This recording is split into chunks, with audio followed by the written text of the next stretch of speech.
किसी जमाने में बाहुबली रहे पप्पू यादव को एक बार फिर से पाकिस्तान से जान से मारने की धमकी दी गई है। और आपको बताते चले कि इससे पहले पप्पू यादव को फोन पर, व्हाट्सएप पर, टेक्स्ट मैसेज पर, व्हाट्सएप कॉल के थ्रू धमकी पहले ही मिल चुकी थी। इतना ही नहीं बल्कि उनको तो एक लेटर भी मिला था जिसको धमकी भरा पत्र कहा जा रहा था। और एक बार फिर से पप्पू यादव को पाकिस्तान से धमकी मिली है। इसके बाद पप्पू यादव ने आखिर क्या कहा है जरा वो आप सुन लीजिए। लगातार मैं देख रहा हूं, कल भी पाकिस्तान से एक धमकी मिली मुझे। शाम में जब प्रचार करके लौटा तो कहा गया कि 24 दिसंबर के पहले हर परिस्थिति में मैं आपको मारूं। देखिए, सवाल मारने का नहीं है। मैं लगातार मोटरसाइकिल पर घूम रहा हूं। लुइस मरंडी हमारी बड़ी बहन है, पूर्व मंत्री में 25 किलोमीटर, चुन्ना बाबू, हफीजुल साहब, सुरेश पासवान जी, बगल में बादल जी, बगल में हमारे जामा जो इमरान डॉक्टर साहब, गोड्डा में संजय यादव जी, चारों तरफ मागामा में जब मैं घूमता हूं तो मोटरसाइकिल से जाता। जमशेदपुर भी, रांची भी मोटरसाइकिल से हम गए। सवाल मेरी जिंदगी का नहीं है, वो तय जहां करे मैं आने को तैयार हूं। मरने का दम है, एक मैदान तय कर ले। लेकिन बार बार कभी मलेशिया, कभी पाकिस्तान, कभी नेपाल, कभी कहीं, जिस तरीके से और सरकार मौन हो। मुझे अब लगता है कि सरकार नहीं चाहती है कि सच्चाई सामने आए, सच बोलने वाले लोग रहें और उनकी जिम्मेदारी को कोई ऐसा व्यक्ति जो हमेशा समय समय पर उनको बताते रहे। मैंने सरकार की जिम्मेदारी को एहसास कराया था ट्वीट करके। क्या लोकतंत्र और संविधान से बड़ा कोई व्यक्ति होगा? आज भी मैं कह रहा हूं कि जब कोई देश पर, इंसानियत पर, संविधान पर, मानवता पर, गरीबों पर हमले होंगे तो पप्पू यादव आगे आके अपनी बात ट्वीट के माध्यम से हो चाहे विचारों के माध्यम से हो रखेगा। सवाल मरने और जीने का नहीं है। सवाल लगातार कौन है ऐसे लोग, इसके पीछे कौन? क्या सरकार चाहती है पप्पू यादव खत्म हो जाए? क्या सरकार में बैठे लोग हैं, कुछ लोग चाहते हैं कि पप्पू यादव को मरवा दिया जाए, क्या मार दिया जाए? लगातार 2 महीनों के बाद गृह मंत्री जी, आपको मैंने कई बार पत्र लिखा। आप किसको देते हैं? आरएसएस महोदय को Z+ से ऊपर की सुरक्षा दीजिए, जरूरत होगी। आप दीजिए कंगना जी को, सुधीर चौधरी जी को, आप अपने MLA MP सबको आप दे दीजिए पूरी सुरक्षा। आम आदमी की भी सुरक्षा की जिम्मेदारी गृह मंत्री जी आपकी है। हमें सुरक्षा की जरूरत नहीं है। जो लोग जाति के आधार पर गाली गलौज शुरू कर देते हैं वो सही नहीं है। उनको इतिहास का पता नहीं है। रघुवंशी जदवंशी दोनों एक थे, चाहे वो कृष्ण हो चाहे अर्जुन हो, दोनों की बहन की शादी एक दूसरे से। सुदामा और कृष्ण का रिश्ता बिल्कुल मधुर था। जाट हो, गुज्जर हो, अहीर हो या राजपूत, सब एक थे, कोई अलग नहीं था। इसी तरह हमारे ही परिवार से कोई बौद्ध बने, कोई इस्लाम को कबूल किया, कोई भी खून अलग नहीं है।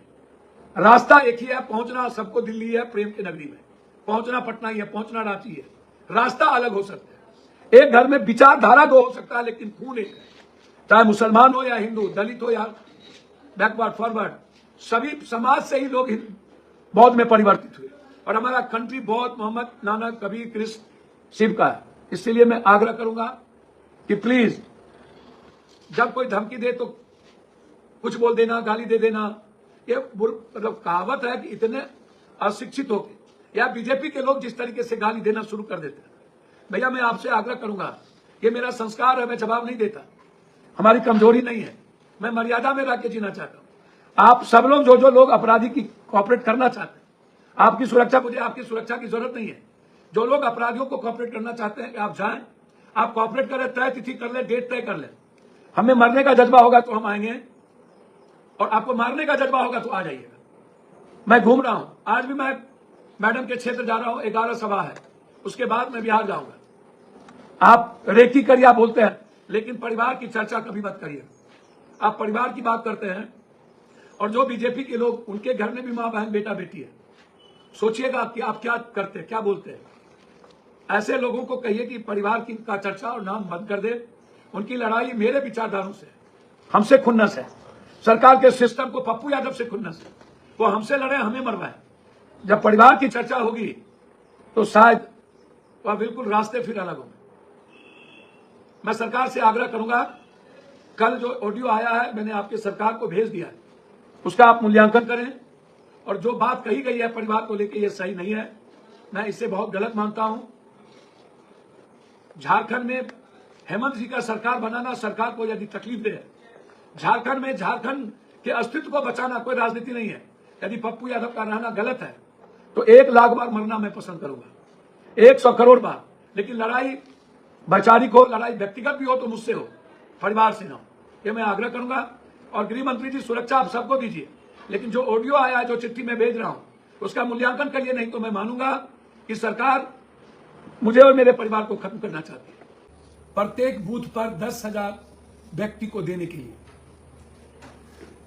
और ये दिए हैं अदानी जैसे सारे कंपनी जिसके पैसे मुंबई में लगे हैं। 3 महीना से मटन, मीट, दारू चल रहा है। लगभग 2000 से ज्यादा करोड़ रुपया झारखंड में लाया गया। हिंदुस्तान के इतिहास में सबसे ज्यादा, यदि मैं पीस लाइफ देखता हूं तो साउथ से भी ज्यादा, गोवा से भी ज्यादा झारखंड एक अच्छी लाइफ।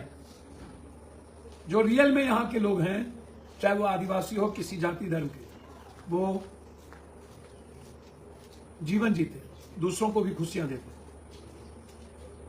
और जो लोग झारखंड की मिट्टी पर आके अपने जीवन के निर्माण में लगे, वो भी अपनी खुशियों को ढूंढने में लगे, वो भी अपनी जिंदगी जीने लगे, सब एक है। लेकिन जब चुनाव आती है तो नफरत, गाली गलौज का बयार,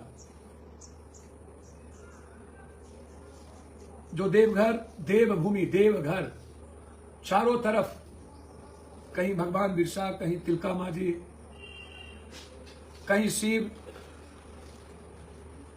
कहीं महावीर, कहीं बुद्ध, चारों तरफ प्रकृति की गोद में राम, रहीम, नानक, बुद्ध, कबीर, अल्लाह, ईश्वर,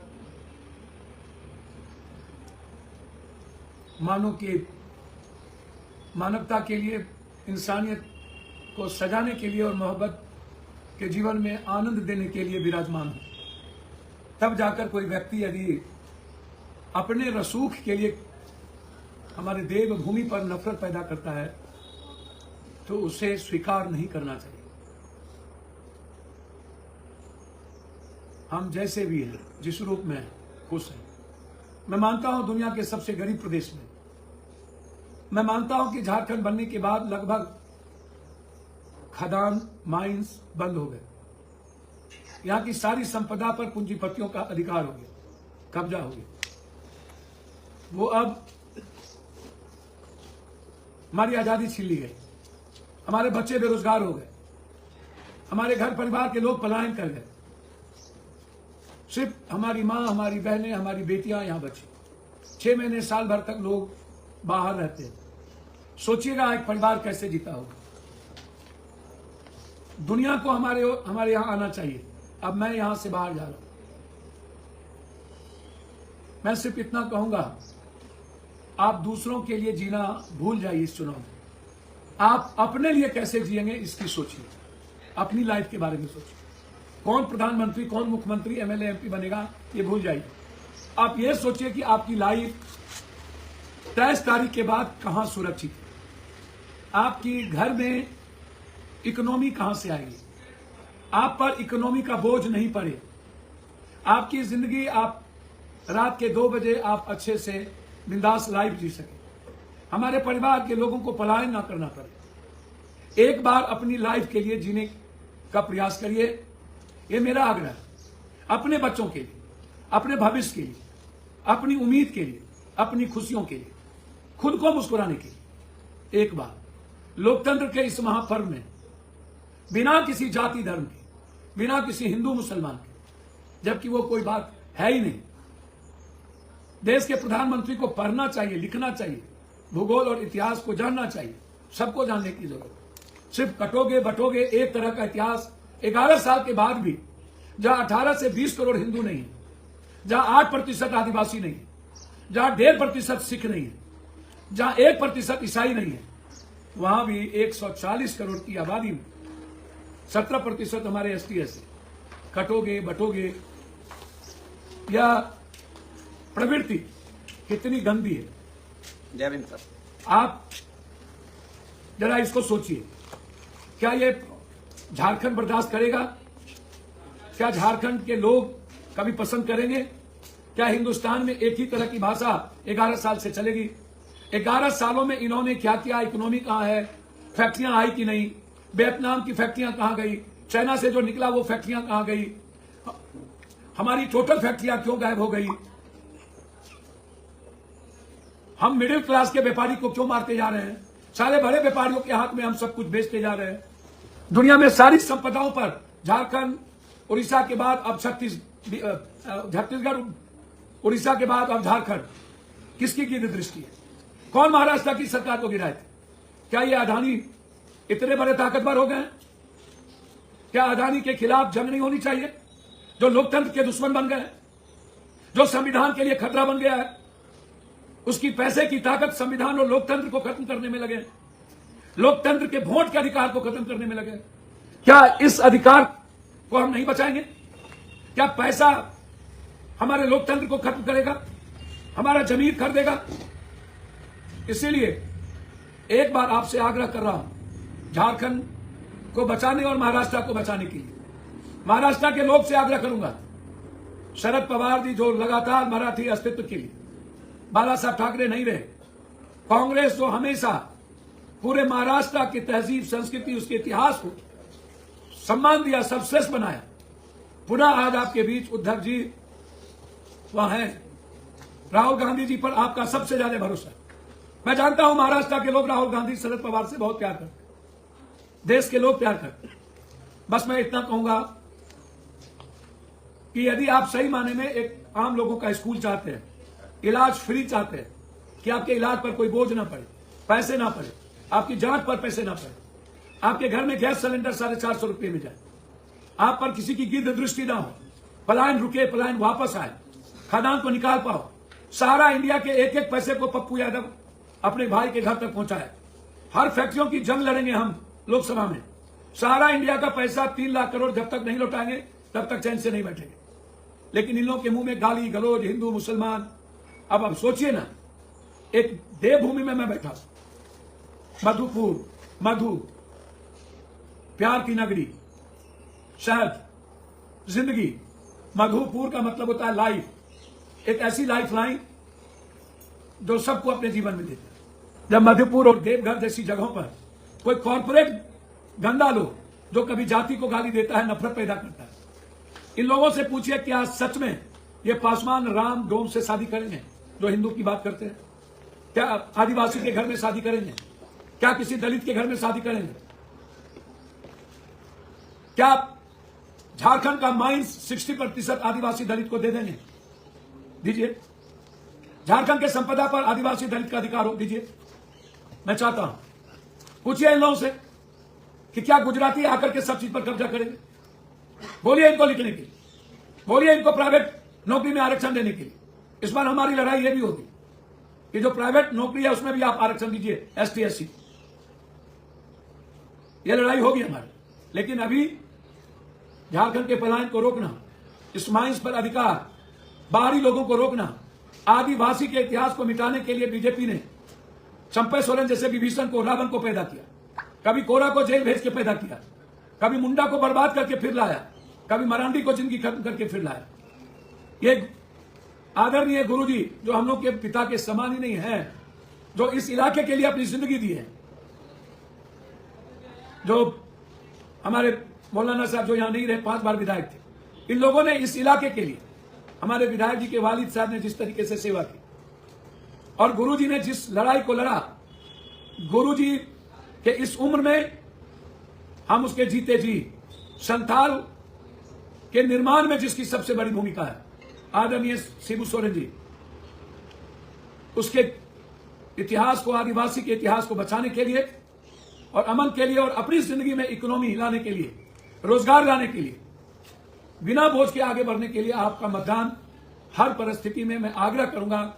मैया योजना से लेकर के बिजली, हर घर में 20,000 रुपया महीना जाना, बिना जात पात के 200 यूनिट बिजली, 40 लाख करोड़ रुपया, 450 में हर परिवार को गैस सिलेंडर, इनको यदि सुरक्षित रखना चाहते हैं और अदानी अंबानी से बचाना चाहते हैं, बाहरी ताकत से, गुंडों से बचाना चाहते हैं, तो हेमंत सोरेन जी को मुख्यमंत्री के रूप में, जो आपके बेटे की तरह है, क्रांतिकारी हैं, मरने से डरते नहीं है, मारने का प्रयास किया गया, उनकी हमारी बहू, उनकी पत्नी को मारने का प्रयास किया गया, घर तोड़े गए, दशरथ जैसे पिता से सीता को छीना गया, रावण का जितना कल्चर है सबने बीजेपी ने अपनाया। इतिहास खत्म करने के लिए सारे रास्ते अपनाए। अब मौका आ गया है कि जिस तरीके से मरवाने की कोशिश की गई थी और आदिवासी, गरीब, दलित, एसटी, एससी के इतिहास को खत्म करने की कोशिश की गई, 20 तारीख को झारखंड बचाने के लिए अपना पूरा मतदान आप जरूर देंगे। अंत में एक आग्रह है मेरा, लगातार मैं देख रहा हूं, कल भी पाकिस्तान से एक धमकी मिली मुझे। शाम में जब प्रचार करके लौटा तो कहा गया कि 24 दिसंबर के पहले हर परिस्थिति में मैं आपको मारूं। देखिए, सवाल मारने का नहीं है।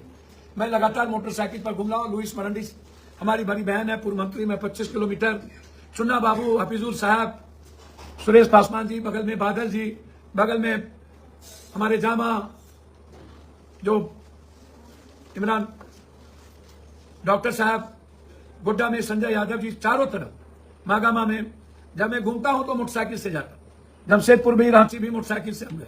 सवाल मेरी जिंदगी का नहीं है, वो तय जहां करे मैं आने को तैयार हूं, मरने का दम है, एक मैदान तय कर ले। लेकिन बार बार कभी मलेशिया, कभी पाकिस्तान, कभी नेपाल, कभी कहीं, जिस तरीके से, और सरकार मौन हो। मुझे अब लगता है कि सरकार नहीं चाहती है कि सच्चाई सामने आए, सच बोलने वाले लोग रहें और उनकी जिम्मेदारी को कोई ऐसा व्यक्ति जो हमेशा समय समय पर उनको बताते रहे। मैंने सरकार की जिम्मेदारी को एहसास कराया था ट्वीट करके। क्या लोकतंत्र और संविधान से बड़ा कोई व्यक्ति होगा? आज भी मैं कह रहा हूं कि जब कोई देश पर, इंसानियत पर, संविधान पर, मानवता पर, गरीबों पर हमले होंगे तो पप्पू यादव आगे आके अपनी बात ट्वीट के माध्यम से हो, चाहे विचारों के माध्यम से हो, रखेगा। सवाल मरने और जीने का नहीं है, सवाल लगातार कौन है ऐसे लोग, इसके पीछे कौन? क्या सरकार चाहती है पप्पू यादव खत्म हो जाए? क्या सरकार में बैठे लोग हैं, कुछ लोग चाहते हैं कि पप्पू यादव को मरवा दिया जाए?